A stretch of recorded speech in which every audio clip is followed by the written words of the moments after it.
अस्ति उज्जैन्याः निकटे कपित कायथा नामाख्यो ग्रामः। उज्जैनी उज्जैन के पास में कपित कायथा नाम का गांव है।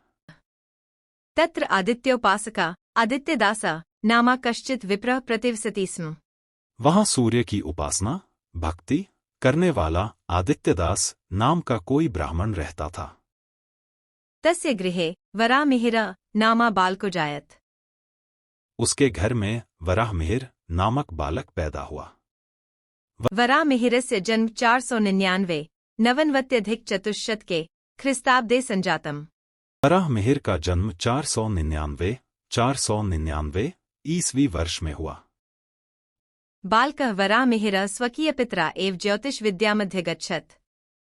बालक वराहमिहिर ने अपने पिता से ही ज्योतिष विद्या का अध्ययन किया।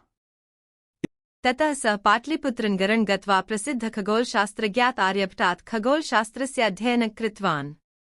इसके बाद पाटलिपुत्र पटना नगर जाकर प्रसिद्ध आकाशमंडल शास्त्र के जानकार आर्यभट्ट से आकाशमंडल के शास्त्र का अध्ययन किया। तदानीं उज्जयिनी विद्यायाः प्रमुख केन्द्रमासीत्। उस समय उज्जैन विद्या का प्रमुख केंद्र था। उज्जयिन्यां गुप्तवंशस्य संरक्षणे बहुविध कला विज्ञान सांस्कृतिक केन्द्रादीनि संरक्षितानि वर्धितानि चासन्। उज्जैनी में गुप्त वंश के संरक्षण में अनेक प्रकार के कला विज्ञान सांस्कृतिक केंद्र आदि संरक्षित और विकसित थे। अत्र नानादिग्देशेभ्यः विद्वज्जनानां समागमः भवति स्म एव वराहमिहिरोऽपि समाप्याध्ययनम् अस्मिन्नेव नगरम् समागतः। यहाँ विभिन्न दिशाओं और देशों से विद्वान लोगों का समागम मेल होता था, इसलिए वराहमिहिर भी अध्ययन समाप्त करके इसी नगर में आ गए। वराहमिहिरः वेदज्ञः वैज्ञानिकश्चासीत्।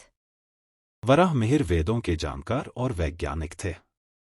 सः गतानुगतिकतायाः स्थाने वैज्ञानिक दृष्टिकोणस्य महत्त्वं प्रतिपादितवान्। उन्होंने अंधानुकरण के स्थान पर वैज्ञानिक दृष्टिकोण का महत्व समझाया। ग्रहनक्षत्र प्रभावाश्रितं फलित ज्योतिषं नाम शास्त्रं तस्य प्रिय प्रतिपाद्य विषयोऽभवत्। ग्रह नक्षत्रों के प्रभावों पर आश्रित फलित ज्योतिष नामक शास्त्र उनका प्रिय विचार किए जाने योग्य विषय हुआ। तेन कृता कालगणना प्रामाणिकी अस्ति। उनके द्वारा की गई समय की गणना प्रामाणिक है। भारते फलित ज्योतिषस्य प्रथम आचार्य वराहमिहिरः एव अस्ति, न तत्पूर्वं फलित ज्योतिषस्य शास्त्रं प्राप्यते भारते। भारत में फलित ज्योतिष के प्रथम आचार्य वराहमिहिर ही हैं। एष एव सर्वप्रथमः प्रतिपादितवान् यत् चंद्रस्य। उनसे पहले फलित ज्योतिष का शास्त्र भारत में प्राप्त नहीं होता है।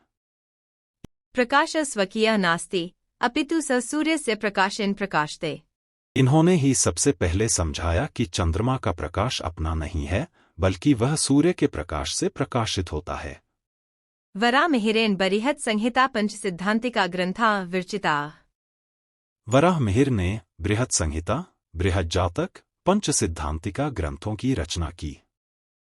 एतेषु ग्रंथेषु खगोल विद्यायाः गूढ़तत्त्वानां प्रतिपादनमस्ति। इन ग्रंथों में आकाश मंडल की विद्या के गहन तत्वों को समझाया गया है। अनेन न केवलं खगोलतत्त्वानां निरूपणं कृतम् अपितु पृथिव्याः गोलकत्वं गुरुत्वाकर्षणस्य सिद्धान्तः पर्यावरण विज्ञानम जल विज्ञानम भूविज्ञानपि विस्तरेण विवेचितम्।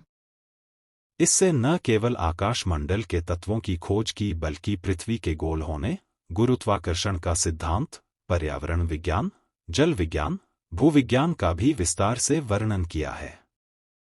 पादपाः वल्मीकाश्च अधोभौमिक जलस्थिति प्रदर्शयन्ति इति तस्य कथनमासीत्। वृक्ष और दीमक भूमि के नीचे जल होने की स्थिति को प्रकट करते हैं, यह उनका कथन था। आधुनिक वैज्ञानिकाः अपि तदवलम्ब्य अन्वेषणं कुर्वन्ति। आधुनिक वैज्ञानिक भी उनका सहारा लेकर खोज करते हैं।